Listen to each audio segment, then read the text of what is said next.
We know you'll enjoy listening in on the conversation we have today, so stay with us for Austin Faith Dialogue.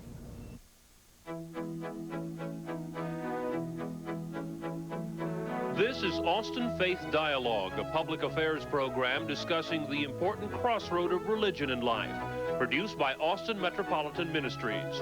Austin Faith Dialogue highlights the interaction of the religious community with the social and cultural issues throughout our area. Now, today's edition of Austin Faith Dialogue.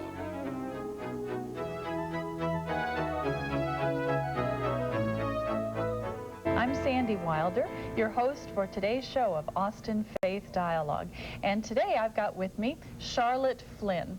Charlotte, you're the national president of the board of Gray Panthers, correct? That's right. My guess is some people have never even heard of Gray Panthers. So what is this wonderful organization? Well, this organization, for one thing, is not a group of older people, even though the name says Gray. We're an intergenerational group. We're people of all ages, and our focus is on problems that affect everyone. And we look at working at the problems from an intergenerational perspective. So very often we do work on issues that affect the elderly, but we are not an elderly organization. And it might be interesting to know how we got our name. In the very beginning, we were older and younger adults in consultation for social change. And Maggie Kuhn at that time was being interviewed along with some younger members, and the host said, "Why, you're the Gray Panthers," because of our activism and feistiness. That's a good term, and I think that applies especially to Maggie Kuhn. Now, some people may have heard her name, but tell us about this colorful character. Well, Maggie is the visionary of the Gray Panthers. It's because of Maggie that Gray Panthers are here. Maggie was 65, working in editing the magazine that had to do with social issues for the Presbyterian Church. And when she reached 65, they said, "Sorry, you know, you are no longer useful." At that time, there was mandatory retirement. So they told Maggie that she had to retire, and they gave her a sewing machine to use in her retirement. And Maggie was very feisty, and she had 5 other friends who were in the same boat that she was. I mean, people that have been vitally interested in the social welfare in the country, and they weren't about to stop then. So they went in another dimension and started thinking about what were the social issues that were pertinent at the time. And the Vietnam War was right in the midst, and they got to work on that and met young people. So that was a beginning. What do you suppose it is about Gray Panthers that seems to appeal to other people? Because the organization is now national, right? That's right. Well, for one thing, Maggie is charismatic. She, as Steve McConnell said 2 weeks ago at the gala that we had to recognize her, most people come into Gray Panthers because they've been internally converted to her vision, which is that we are concerned about the survival of the tribe. We're concerned about everyone. We aren't just concerned about ourselves. And it's people that have that sense that they are their brother's keepers. Okay. And that we do feel that there should be economic and social justice. And that can only happen when we have peace. So we have the broad agenda. What's on the Gray Panthers agenda? Specific issues, for Specific issues. Well, healthcare has been one of our big issues for 20 years. In fact, we've been working toward a national healthcare system for 20 years, all by ourselves until about 5 years ago, and then other people got on the bandwagon, and finally the healthcare system in the country is so bad, in such crisis, that we were able to work with other groups and bring it to the national attention. But unfortunately, there are people with special interests that were able to really divert any true healthcare reform. We're concerned about issues that are all interrelated. Healthcare is related to jobs, is related to housing, is related to the issues that, and economic justice, economic distribution of wealth, and also one of the big things is discrimination, racial discrimination. And the one thing that the Great Panthers started out, and still probably are the only organization that worry about ageism. And I'm sure people aren't thinking about ageism. Not until some of us get to that That's age, right. And as Alex Comfort said, you know, we discriminate against people over 65 until we become 65 ourselves. And then we are discriminated against. So it's the one form of discrimination all of us are going to face if we live long enough. Now, the alternative is, you might prefer that, but anyway, if you live long enough. So our work on ageism has been trying to help people understand how subtle it is and how destructive it is. How does Great Panthers work on an issue? We do mostly education. We are a nonprofit organization, so we can't do anything political in that sense. What we do is try to educate on the issues. And I think Great Panthers, Maggie has always talked about being on the cutting edge.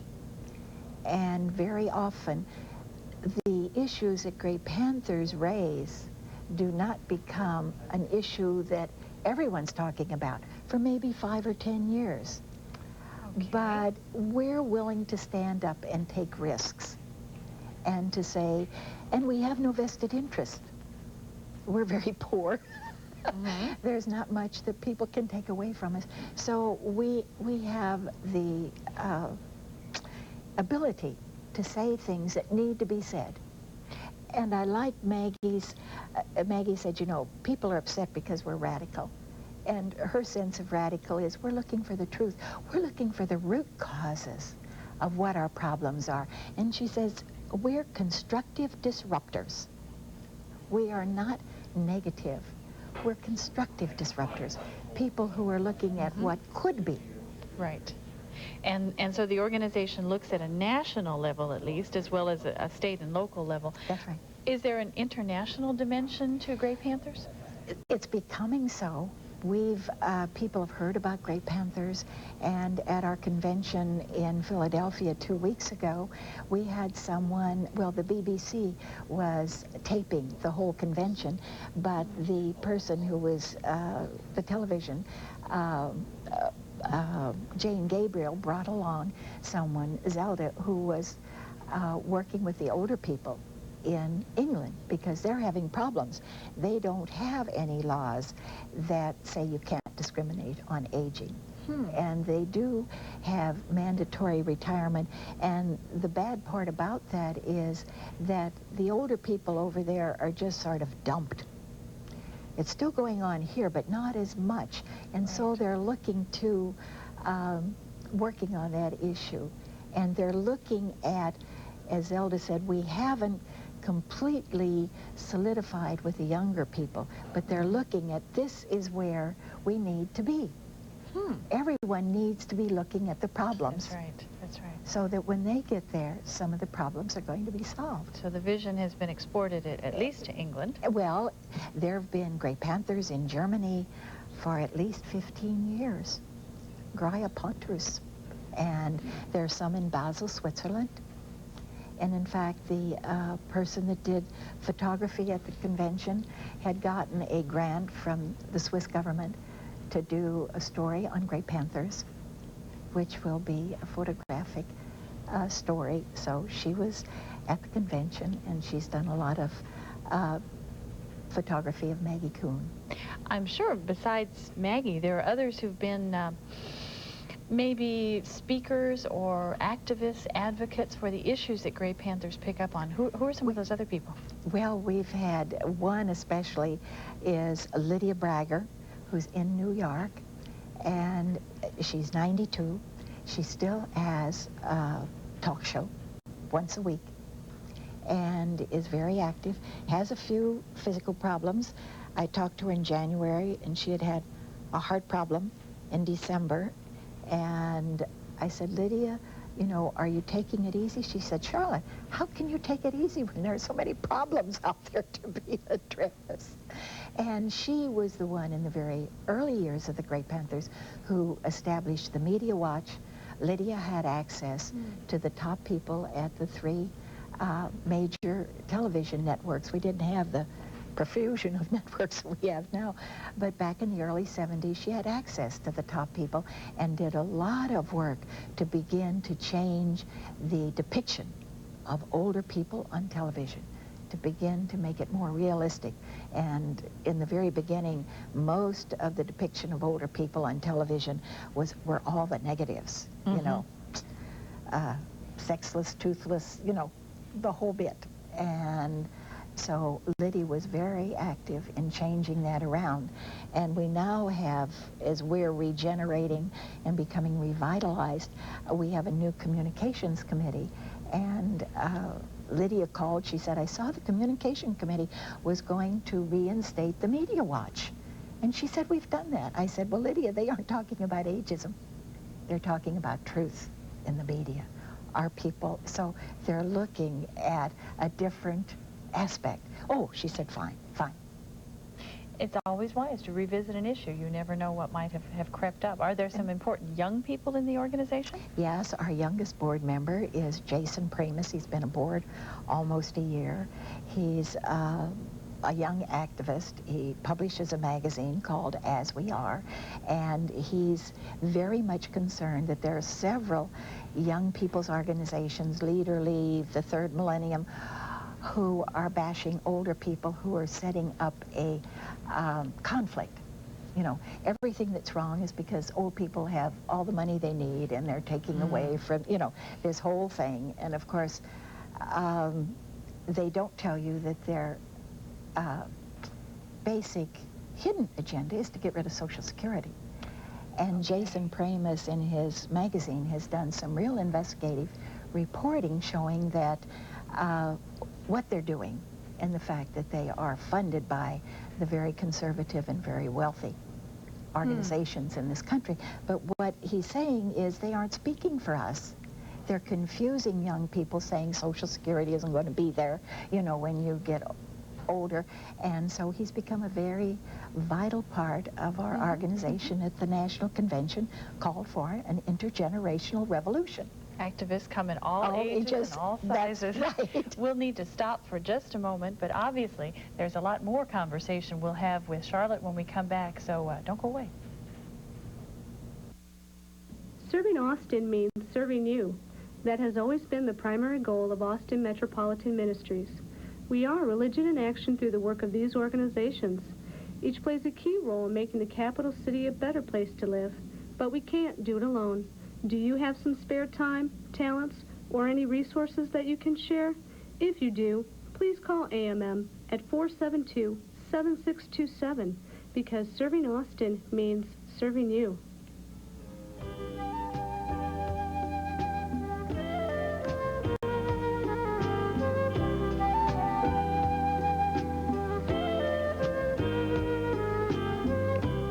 It's good to have you back for Austin Faith Dialogue, the second part, with our continuing conversation with Charlotte Flynn. Charlotte, once again, you're the national chair of the board for Gray Panthers, and it's a pleasure to have you here. Yes. We talked in the first part some about the national organization, some of the activists that are involved in it. Obviously, there are activists here locally. You're a good example. So what does the Austin chapter do? Tell us a little bit about the activism going on here at home. Yes. Well, one of the main issues, as I said, healthcare has always been an issue. And something, the Gray Panthers here in Austin started in 1977. Cookie Smith was the person who organized in the beginning, and unfortunately we don't have Cookie with us anymore, and I miss her. She was a wonderful mentor. But at that time they were considering turning Breckenridge Hospital into a public hospital. And so the Gray Panthers got involved, and we stopped it. And then the issue came up in 81 again, in 85 again, and at that time Cookie said, you know, it's time, we need to do something so we're prepared. Unfortunately, we're never prepared for what they do at the city council with Breckenridge. Right. We can never get a jump ahead of them. But we formed what was called the Brackenridge Network. Unfortunately, Cookie became ill, and there wasn't the follow-through. And then about 3 years later, in 1987, when the property taxes dropped and the income was really a problem here in Austin, we were concerned, and we got together the groups that had been part of the Brackenridge Network and decided that what we were concerned about was health care in Austin for those people that didn't have access to health care. And instead of being the Brackenridge Network, we formed the Travis County Austin Citizens Healthcare Network. It would have been nice if we could have figured out a simpler way of doing that. Right. But we now have about 40 organizations here in Austin that are part of this network, and every year they put out a fact sheet that goes through what the one for 94-95 said, congratulations to Austin Travis County Healthcare Department for the improvements, things that we had been fighting for. But then here are the things that need to be looked at in the following year. Good. And so they've been very successful in really documenting where the needs are and what needs to be done, and being very active in working on this. And so the Great Panthers serve as the support for this. Our office serves as a support. And right now, the big issue is Brackenridge. Yes. And it needs to remain a public hospital. And we're working very hard. We're very upset that it would be leased to Seton Hospital. I mean, Seton is a very fine hospital. We have no problems, but it loses its identity. And we've seen articles in New York Times where this is happening, and the problems that develop once this happens. So if folks are interested in the Brackenridge issue, the Great Panthers are very much involved, and our number is there, and we welcome anyone that would be willing to work with the... You know, one thing we haven't talked about, this is going off in a different direction, but since this particular show is watched by people of faith, we haven't really talked about the Great Panthers and the intersection with churches and congregations, or the Great Panthers and the intersection with the spirituality, let's say, of older persons. What's the approach of the organization to this whole issue? I think what we're concerned about is being our brother's keepers. We're concerned about compassion. We're concerned about looking at the root causes. And Father Fahey at Fordham University, who's in the third age, wrote a wonderful article about calling for moral entrepreneurs. He said, you know, we've been concerned about older people, and now their involvement doesn't stop when they're at 65. They have much to give. And they have much to give with their experiences. I mean, we've lived through the Depression, we've lived through the polio epidemic, we've lived through the Vietnam War. To take those experiences and use them at the level of public policy, like Maggie Kuhn and Pope John the 23rd, that there has to be a spiritual base to this. And that there's always something that older people can give, and especially in spirituality. You can be involved in these issues, and it furthers your own spirituality. Okay. What changes do you suppose will happen to Great Panthers, say, as the huge wave of baby boomers ages, as there are incredible changes in society and the way we deal with each other? What do you suppose will happen to the organization? Well, we just spent 6 months doing a strategic plan. We're 25 years old. We celebrated our 25th anniversary in Philadelphia several weeks ago, and never have we ever done any planning for the organization. Maggie has been this wonderful, charismatic leader, and when people see Maggie, they want to be a Great Panther. And I think it's basically, Maggie has a very basic spirituality that she brings from her long connection in the Presbyterian Church. And so we're looking at now moving out and becoming a strong organization. We have relied on Maggie's charisma, and we haven't had a strong organization. So now we're looking for we hope that Grey Panther Networks will be a broad cross-section of anyone who maybe doesn't even have a faith to someone who has great faith, that we can work together on these issues. And basically our mission is the inequities we have in our society that need to be addressed. And those are certainly, you know, when did I see you, Lard? Exactly. You know, that's, you know, and that's basically what we're talking about, is we're talking about people having the dignity to develop to their fullest potential. Which is at the base of all the world's great faiths. That's right. And to be encompassing, and our focus is on what is needed for our society and looking at peace and realizing that until we focus on peace, and of course the Grey Panthers have been very much in the forefront for peace.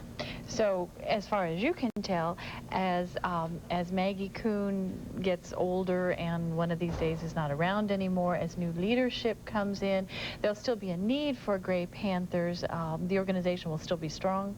That's right, and I think right now, I have felt that I've never lived at a time when there's so much hate and fear and meanness, which has not, I mean, we've had it in our country, but not as overwhelming. And I think this is something that Grey Panthers have to offer. We're looking at compassion.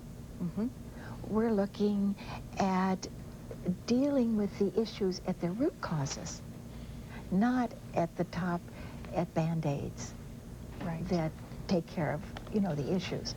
What would you like to see, besides healthcare, what would you like to see the Austin group really get involved in to make a difference in our community? One of the things that we were involved with was a nonviolence conference, and looking at ways that we can interact with the other generations, and especially with young people.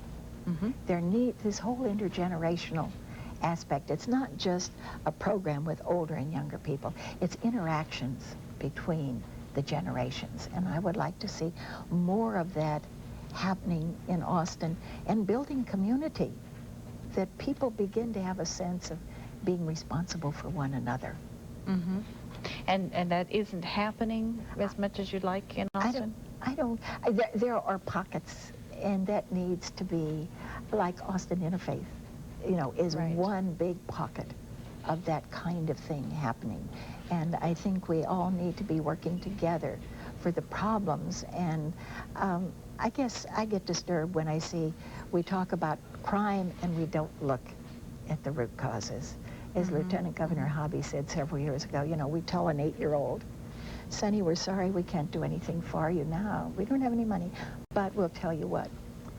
In 8 to 10 years, we're going to have a bed ready for you. And this is what disturbs us at the state level. We keep building prisons. We keep, and of all things, to have concealed weapons. I mean, instead of looking at what young people need, and Lieutenant Governor Hobby did have a crime package, and what it involved was early childhood education, prenatal, postnatal care. It was getting the needs of young people met. And isn't the motto of the organization, if I remember correctly, age and youth in action together? Right. And that's what we need, is people looking at, if Social Security is a problem, then younger people and older people need to be looking at it, and what changes need to be made. Back in the middle 80s, when Wilbur Cohen was still alive, they did an assessment and came out with some changes. But you don't get rid of it, because it is one of the basic social programs that means a lot to everybody, and especially in the last 10 years when the distribution of wealth has gotten so disparate. I mean, you have 50% of the wealth is up at the 4% of the people, and that amount of wealth is taken care of by the bottom 50%. So Gray Panthers still has a lot of work to do. there's a lot of work. Something else I would like to mention about what we do locally, and this is something that's available. We put out what we call Aging, Every Generation's Concern. It's a caregiver manual. Okay. And it's how-to and services that are available, not only for the elderly, but there are people who have younger people who become disabled or children. And this works just as well for them. Something else we do, and we will have had the workshop by the time this is aired, but we will be doing another workshop in the fall, and that is validation therapy, which is a workshop that gives people tools to work with the old who have lost touch with reality. I know we also have the address and the telephone number of Gray Panthers, so that as folks hear about these programs, that they can get in touch, and there it is right up on the screen. We would encourage them to call. What are the office hours for Gray Panthers? Oh, the office hours are 8:45 to 1:45. There's someone, but we always have an answering machine on, so people can leave a message. And we'll so they can call you about validation therapy, and we'd be happy to have them put their name on the list now, so they would be notified in the fall when we do this program. Okay. So, and if folks want to join the organization, if they feel a pull to work together, we'd be happy to send them a packet of information and a membership blank. And our membership dues are $20 a year, and $10 goes to national. And my guess is the work of the organization, working for justice, working for peace, working across generational lines, is something that would appeal to lots of people of faith here in the Austin area. And there are a lot of areas that we need help in. I know our credibility is good, and I'm always getting calls, will someone serve on this state committee or that state committee, because they want the input of the Gray Panthers. So. Oh, it's good to talk about a good organization in Austin, working quietly behind the scenes, but one that really makes a difference. Yeah. Charlotte, thank you. And thank you to the rest of you for tuning in today, hearing about this little-known but feisty organization working on behalf of all of us, no matter what our age. We hope you've enjoyed the show today, and that you'll come back again next week for the next issue of Austin Faith Dialogue.